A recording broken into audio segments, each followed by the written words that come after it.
Esto es El Lavadero Network, porque la política sucia se lava en casa. Se abre esta sesión solemne en la que nos acompañan los plenos del Consejo de la Judicatura Federal y de la Sala Superior del Tribunal Electoral del Poder de la Federación, así como distinguidos invitados. Quiero resaltar que el ministro González Alcántara y la ministra Ríos Farhat se encuentran en su periodo vacacional. Señor secretario de Cuenta, por favor. Sí, señora ministra presidenta. Me permito hacer de su conocimiento que mediante oficio 100 CJEF 2023-30.269 de 14 de diciembre de 2023, la consejera jurídica del Ejecutivo Federal hizo del conocimiento que el titular de ese poder designó a Lenia Batres Guadarrama como ministra de la Suprema Corte de Justicia de la Nación. Gracias. Informe, por favor, al presidente de la República que se tiene conocimiento de la designación de la señora ministra Lenia Batres Guadarrama. La señora ministra presidenta Norma Lucía Piña Hernández pronunciará unas palabras en relación con la imposición de la toga.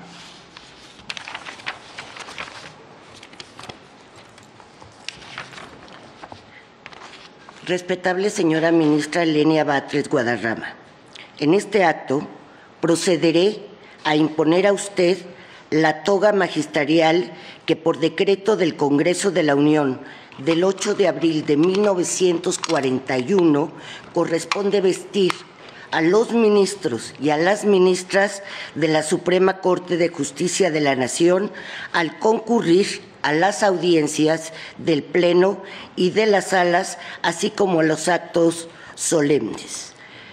Recibe usted esta prenda representativa de la alta investidura que el Estado mexicano le ha conferido como integrante de este Tribunal Constitucional.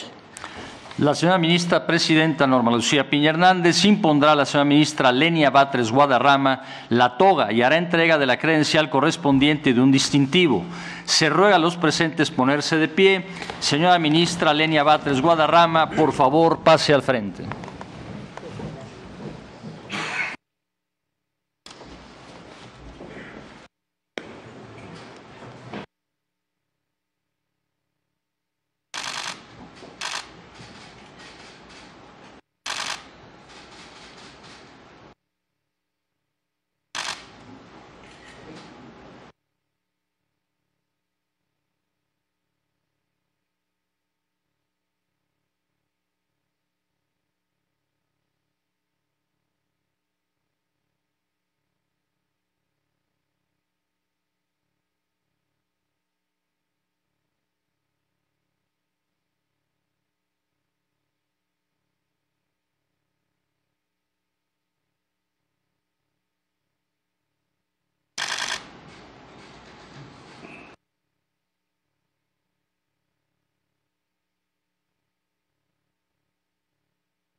La señora ministra Yasmín Esquivel Moza pronunciará unas palabras.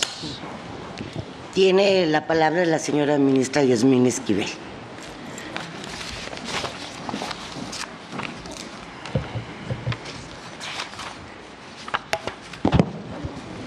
Gracias. Con su venia, ministra presidenta.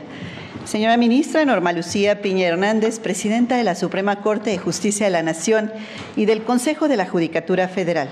Señoras ministras, señora ministra, señores ministros, integrantes del Consejo de la Judicatura Federal, consejeras, consejeros, magistrada presidenta de la Sala Superior del Tribunal Electoral del Poder Judicial de la Federación, magistrados, familiares, amigos, invitados de la señora ministra Lenia Batres, sean ustedes bienvenidos. Señoras y señores, la responsabilidad de los órganos del Estado debe estar motivada por la entrega, compromiso y pasión por la justicia y la prevalencia del bienestar colectivo y de la nación, siempre por encima de los intereses personales y ajenos. Lenia Batres Guadarrama. Señora ministra Lenia Batres Guadarrama, me es profundamente satisfactoria la oportunidad de dirigir unas palabras de bienvenida en este alto tribunal.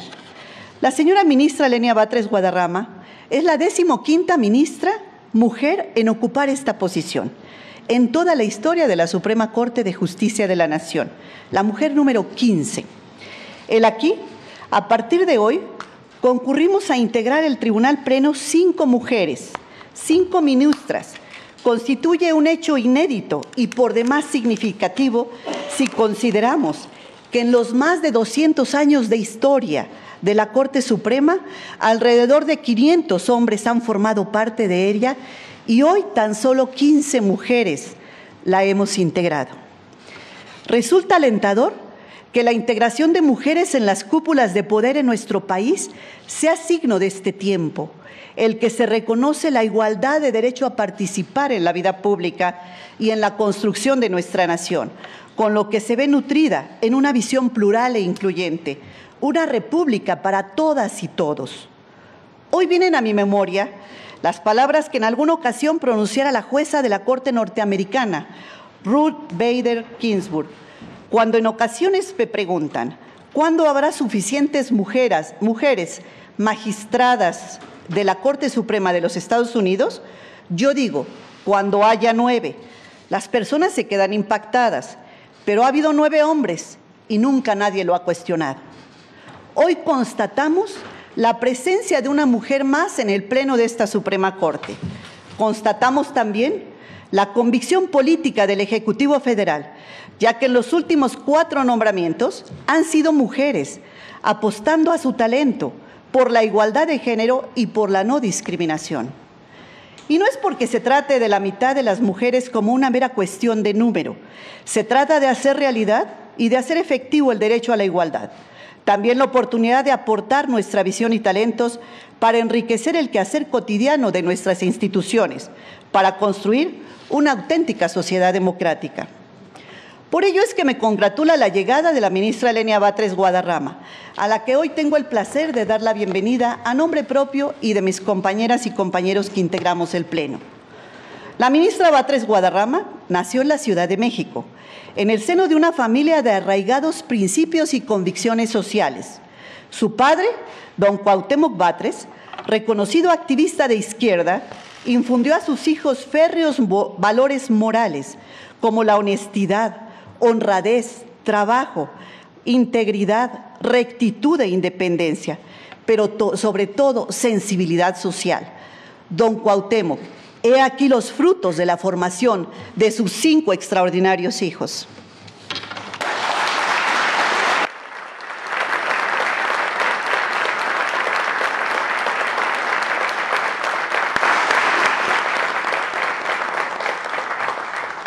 Madre, don Rosario Guadarrama, una mujer estudiosa, trabajadora, que asumió la educación como profesión y una especial responsabilidad en el seno de su hogar y que inculcó a los hijos la tenacidad y constancia por el estudio y las tareas. De sus 5 hermanos, 3 de ellos entregados al servicio público y que se han destacado por su entrega y vocación: Martí, Valentina y Lenia. Viernica, dedicada al periodismo, o Linamira a las artes. Mexicanos de gran calidad humana, de convicciones sociales y profundamente nacionalistas. Una referencia que por sus palabras sencillas y calidez me resulta conmovedora es aquella que publicó el doctor Martí Batres sobre sus padres, de quienes dijo: egresaron de la Escuela Normal Superior para ser maestros en las aulas y en la vida. En particular describe a su madre como docente y activista sindical y política, madre responsable, educadora, amorosa y extraordinaria, que les inculcó valores igualitarios y los formó para luchar y transformar la vida. Palabras del doctor Martí Batres. Estas convicciones firmemente enraizadas en la joven Lenia, que con el ejemplo le legaron sus padres, así como los valores y principios que cimentaron su formación, le inspiraron para dar cauce a sus propias inquietudes, definiendo el derrotero de su vida, como lo narró en su comparecencia en la Comisión de Justicia en el Senado de la República. Expuso que determinó estudiar Derecho precisamente en septiembre de 1985, frente a los escombros de los sismos, en los talleres de costura derruidos sobre la calzada de San Antonio Abad, imaginando que si casi 1000 costureras que ahí fallecieron hubieran tenido acceso a la justicia, hubieran podido denunciar los abusos de los que eran objeto y defender los derechos laborales y sociales. Ahí, la ministra Batres vislumbró convertirse en abogada, con la convicción de aportar su práctica para lograr que las personas pudieran acceder a ejercer sus derechos, el derecho a la vivienda, a la educación, al trabajo, a la salud, a la cultura, a participar en las decisiones públicas, a elegir a sus gobernantes, el derecho a existir como personas. Esta preocupación no fue solo un anhelo de juventud o un sentimiento efímero de verse sobrecogida por el dolor de quienes más padecen injusticias, sino que la ha convertido en la esencia de su ejercicio profesional. Pero no solo estudió la licenciatura, la ministra Lenia Batres tiene altura de miras y la caracteriza el afán de saber y de prepararse. Así, se concluyó 3 maestrías, una en Derecho Penal, otra en Estudios de la Ciudad y una más en Gestión Pública por la Buena Administración. También realizó estudios para obtener el doctorado en Derecho en Estudios de la Ciudad, además de por lo menos una docena de diplomados, cursos y talleres. A esto debemos añadir una vasta obra publicada, incluyendo un número importante de artículos académicos y de opinión. Lenia también refleja su vocación por la enseñanza. Se ha desempeñado como coordinadora y docente en diversos foros, seminarios, encuentros y diplomados. Su pasión por el derecho y la enseñanza, estoy cierta, fueron la pauta para que su hijo Emiliano optara por seguir sus pasos y convertirse en abogado. Preocupado por la ecología, la historia, la literatura y la cultura, inclinaciones que aprendió de su madre, quien ha sido su ejemplo y su guía en la vida. Felicidades, Emiliano.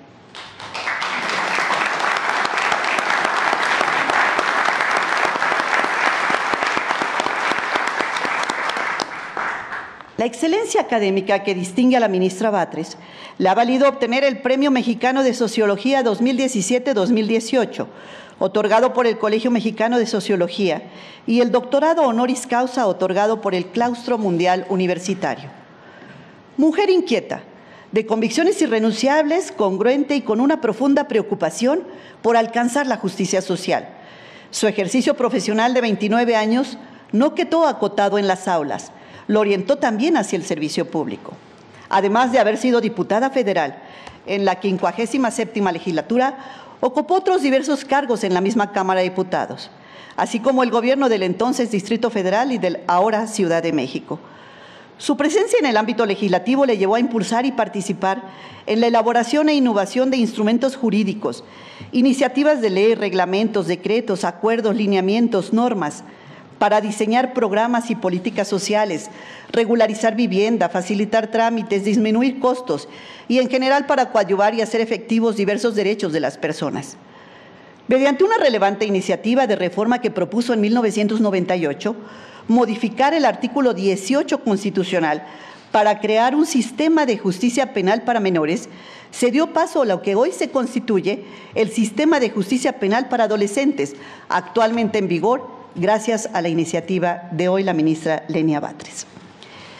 En el ámbito de la administración pública de la Ciudad de México y en sus demarcaciones de Cuauhtémoc y Tlalpan, en las diferentes responsabilidades que asumió, destaco su experiencia y visión enfocándose en la mejora de múltiples aspectos en beneficio de la ciudadanía y de la buena administración, entre otros tantos en una importante labor de simplificación administrativa.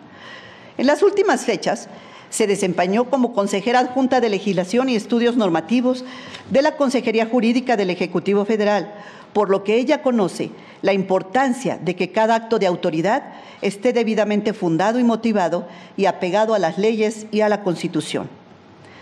Los valores que hacemos propios son los que nos definen y nos proyectan como personas en todas las facetas de nuestra vida. No cabe duda que en la persona de la ministra Lenia Batres destaca la congruencia ideológica e intelectual, que aquellos ideales que definieron su vocación hoy son el faro que ilumina su ejercicio profesional. En suma, la ministra es una mujer de ideales y de acción eficaz. Sin duda aportará y enriquecerá los debates y proyectos que esta Suprema Corte le corresponde analizar. Persigue la mejora de las condiciones de las personas a partir de reconocer su dignidad, que como ella enuncia en el derecho a existir como persona y consubstancial a ello el derecho a la igualdad. Una mujer comprometida con su tiempo, sin duda alguna, atiende no a quimeras, sino a los problemas reales que hoy aquejan a la persona y a su comunidad, buscando soluciones a partir de sus causas, procurando las transformaciones que resulten necesarias para que la justicia llegue a los que más la necesitan. El día de hoy le damos la bienvenida a la señora ministra Lenia Batres Guadarrama. Aquí coincidimos distintas personalidades con diferentes visiones, pluralidad de ideas, con una trayectoria profesional propia, diversa, que enriquece nuestro quehacer jurisdiccional, pero que al final todas y todos perseguimos el mismo objetivo: fortalecer el Estado de Derecho y el respeto a la Constitución.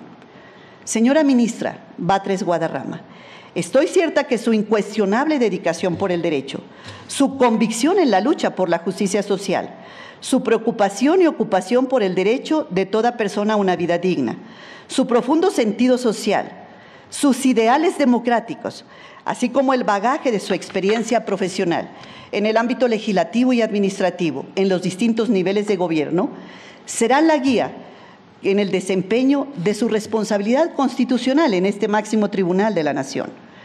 La pluralidad de visiones son las que enriquecen el quehacer en la impartición de justicia. No es solo la formación académica o el desempeño profesional en los que se basan las deliberaciones de este tribunal pleno.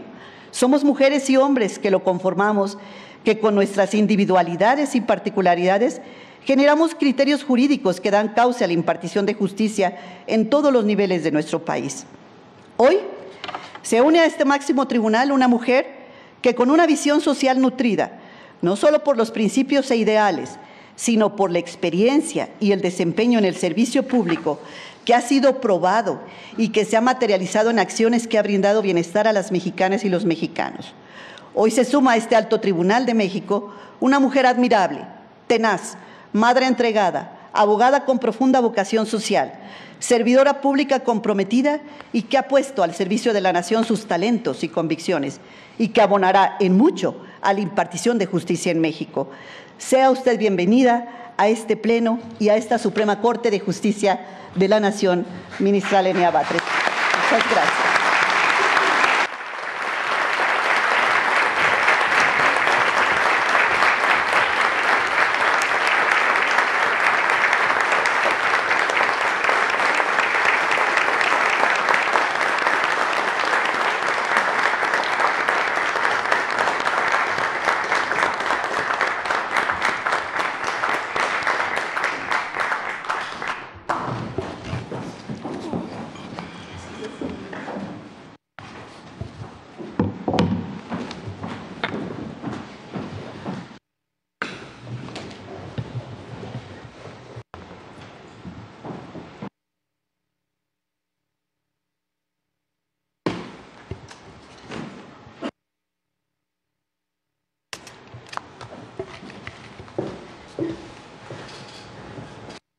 Gracias. Con su venia, presidente.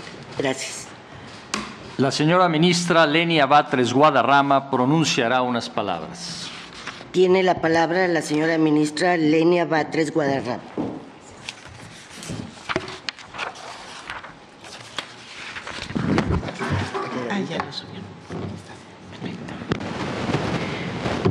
Muy buenos días a todas y a todos, magistradas y magistrados de la Sala Superior del Tribunal Electoral del Poder Judicial de la Federación, Mónica Aralí Soto Fregoso, Felipe de la Mata Pizaña, Felipe Alfredo Fuentes Barrera, Yanín Otálora Malasis, consejeras y consejeros de la Judicatura Federal, Celia Maya García, Alejandro Sergio González Bernabé, Sergio Javier Molina Martínez, Bernardo Batis Vázquez, Lilia Mónica López Benítez. Ministras y ministros, Norma Lucía Piña Hernández, Luis María Aguilar Morales, Jorge Mario Pardo Rebolledo, Alfredo Gutiérrez Ortiz Mena, Alberto Pérez Dayán, Javier Lainez Potisek, Yasmín Esquivel Moza y Loreta Ortiz Alf. Senadora Sacil de León, senador César Cravioto, diputada Magdalena Núñez, diputados Hamlet García y Mario Yergo, secretaria de Economía Raquel Buenrostro,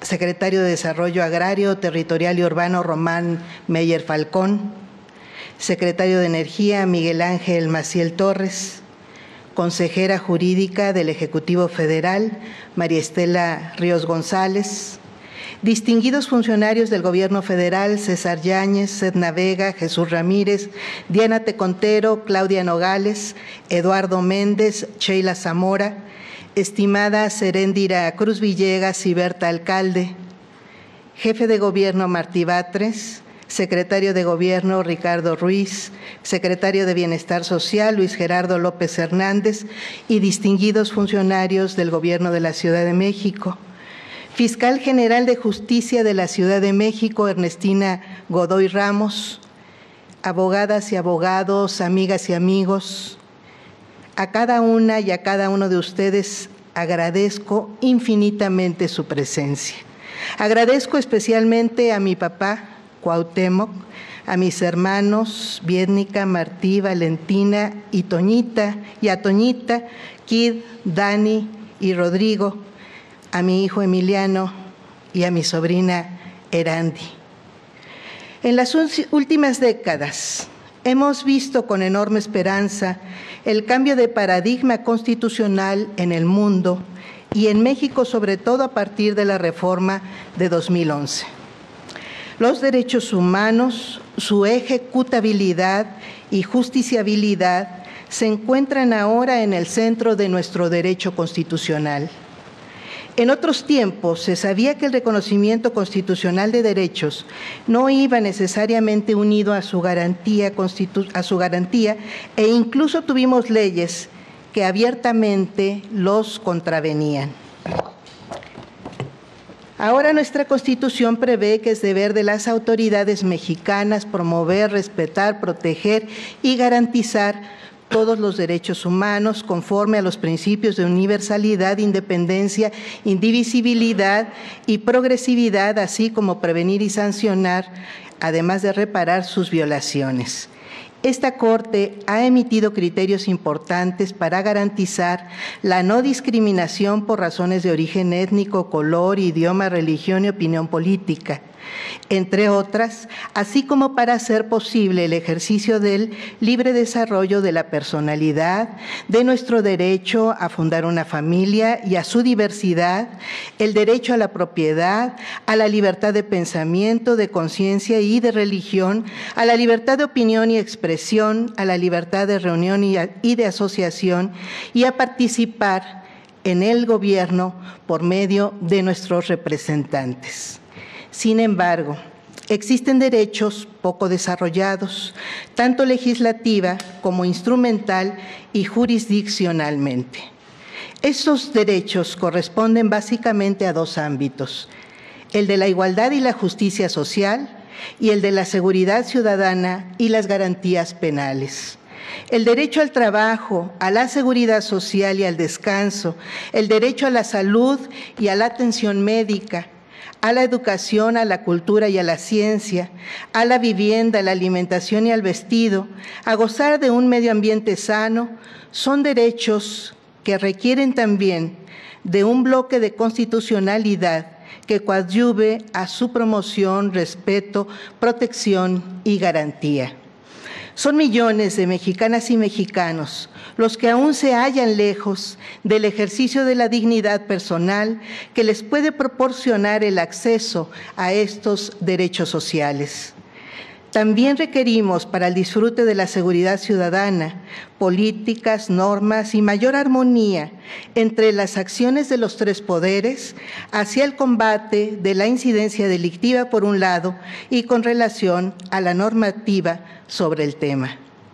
Me refiero a toda aquella que regula los instrumentos y los órganos del Estado, como a los derechos que identificamos como garantías penales, presunción de inocencia, derecho a recibir sentencia y a contar con tribunales independientes e imparciales ante los que se pueda acudir fácilmente para obtener una justicia pronta y expedita.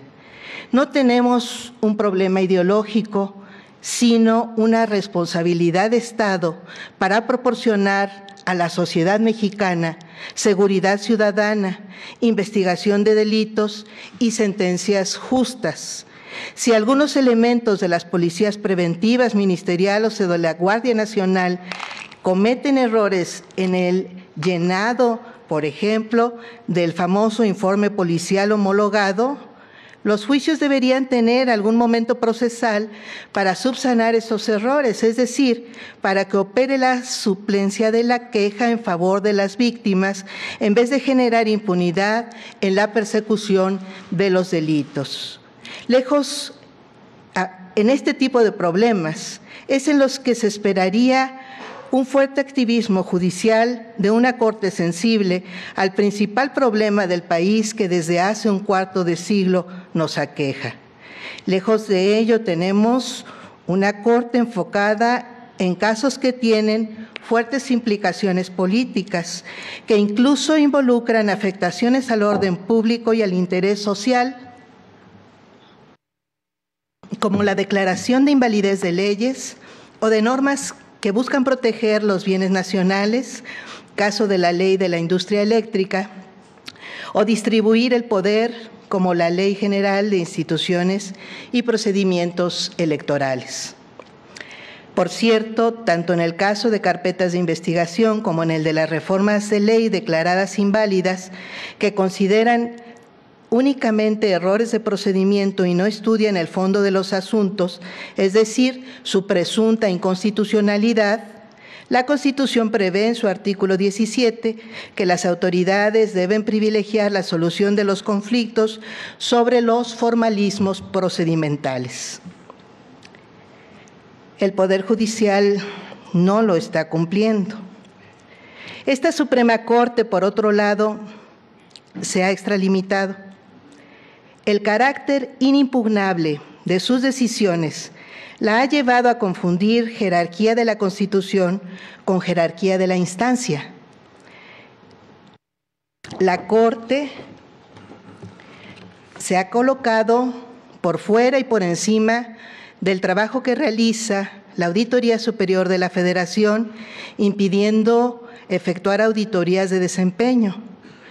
Ejerce poderes que están expresamente vedados en la ley, como el otorgamiento de suspensiones en casos de acciones de inconstitucionalidad en contravención con el artículo 64, último párrafo de la Ley Reglamentaria de las fracciones 1 y 2 del artículo 105 de la Constitución Política de los Estados Unidos Mexicanos. Ha creado instancias como la ATAPA ante los tribunales colegiados de circuito en el incidente de inejecución de sentencias que no tienen sustento constitucional y prolongan los procesos. Se ha adjudicado facultades para legislar y determinar la reviviscencia de normas expresamente derogadas por el Congreso de la Unión. Hans Kelsen calificó a los tribunales constitucionales como legisladores negativos, pero la Suprema Corte ha asumido una función de legislador positivo, pues define normas que prevalecerán posteriormente a una declaración de inconstitucionalidad invadiendo la esfera del poder legislativo que fue electo democráticamente. Ha incumplido además, lo debo decir porque lo dije en el Senado, desde hace 14 años el artículo 127 constitucional que fija como límite para la remuneración de las personas servidoras públicas la establecida para el presidente de la República, disposición que no fue impuesta ni por el actual mandatario ni por las mayorías parlamentarias actuales, sino que entró en vigor en 2010. La insistencia en este tema no responde a una política o a ideales de una cierta visión partidista. Simplemente considero nos corresponde acatar la Constitución.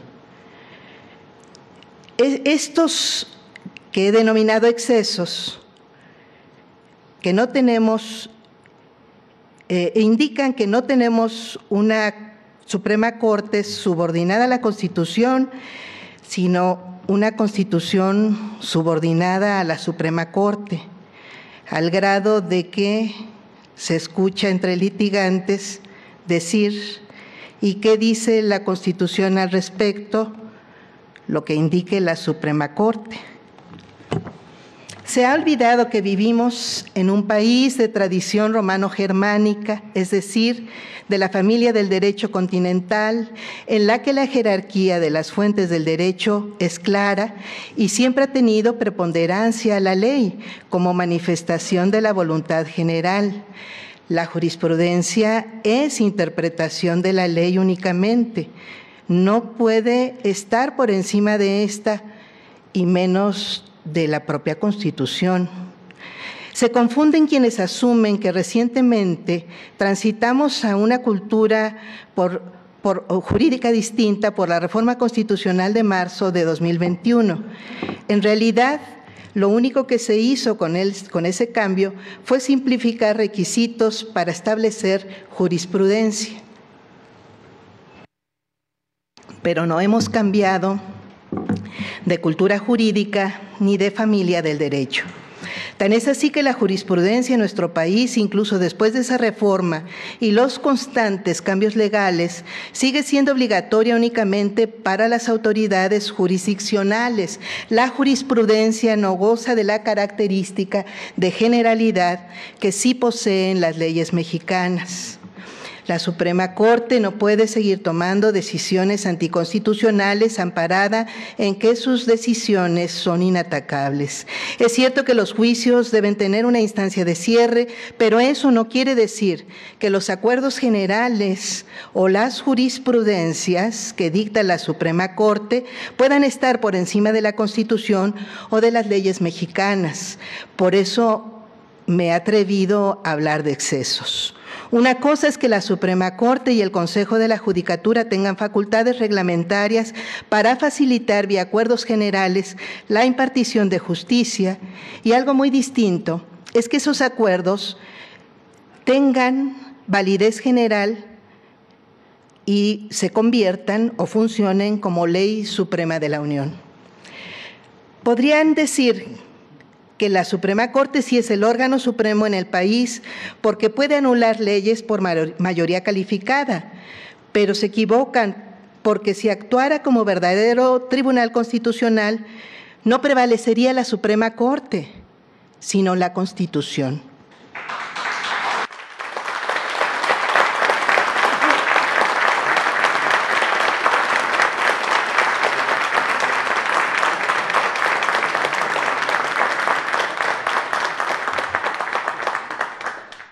En una reflexión seria y mesurada, la Suprema Corte tendría que concluir que debe autolimitarse y someterse a la auténtica jerarquía normativa de nuestro país.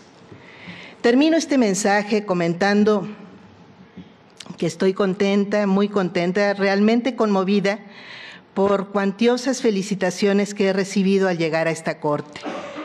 Por supuesto, me felicitan por lo que soy, producto de la educación pública y gratuita, en gran parte, de la formación y cultura que mis padres me dieron, con todo y sus limitaciones económicas, que nos llevaron a luchar por la sobrevivencia cotidiana, producto de una familia con quienes tengo el gran privilegio de compartir valores fundamentales de solidaridad y justicia social, que nos permitieron visualizar la vida personal siempre como parte de una realidad social más amplia y tomar posición ante los problemas de cada día para buscar soluciones colectivas y no dejarnos abatir. Me debo, por supuesto, a todas aquellas personas que amo, que he amado, sobre todo a mis padres Cuauhtémoc y Rosario, a mis hermanas Vietnica, Valentina y Olinamir, a mi hermano Martí, a mi hijo Emiliano y a los parientes políticos cercanos como Toñita, con esa extraordinaria fuerza de voluntad que la ha hecho forjarse como maestra en Derechos Humanos. Pero soy producto también de esta época, de nuestra época, que exige a las mujeres perseguir y defender la equidad de género, que nos compromete a tomar en serio la igualdad y la universalidad de los derechos humanos, que está determinada a construir una democracia real en la que puedan desarrollarse las personas indígenas y afromexicanas con discapacidad, de la comunidad LGBTTIQ+, quienes viven en la pobreza, que obliga a las personas servidoras públicas a responder con respeto y lealtad a la nación y a nuestro pueblo y a no abusar del poder. Quienes me felicitan están contentos de mi llegada.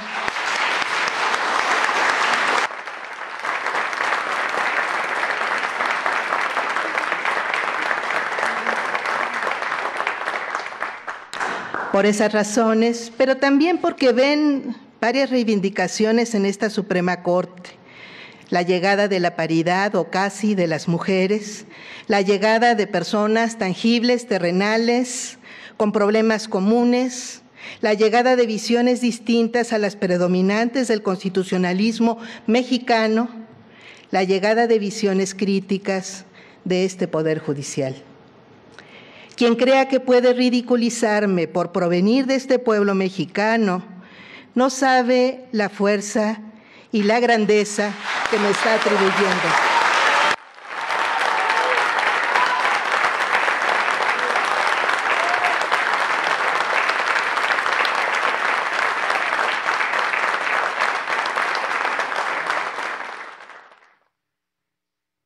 Fuerza y grandeza que recibo con esa dignidad.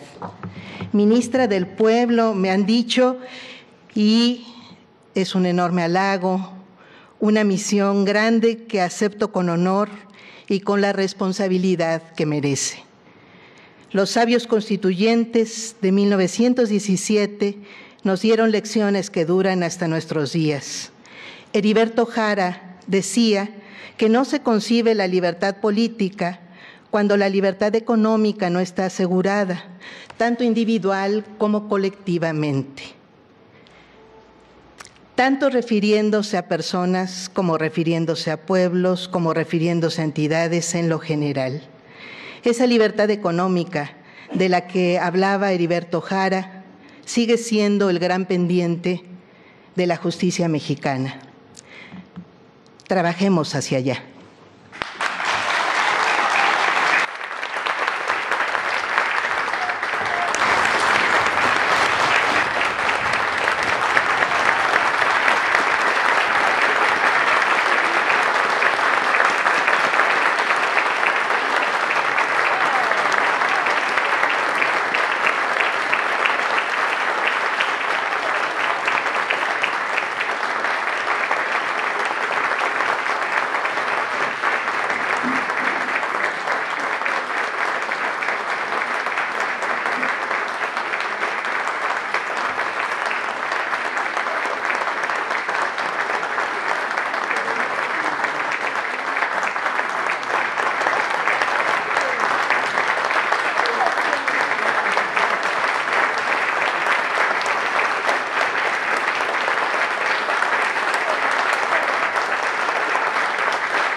saludar, perdón.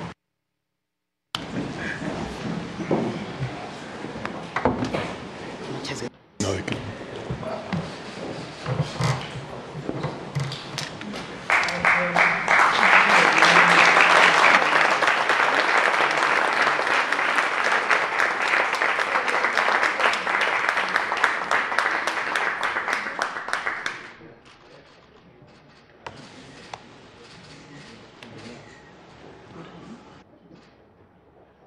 Pues nos ha dado razón.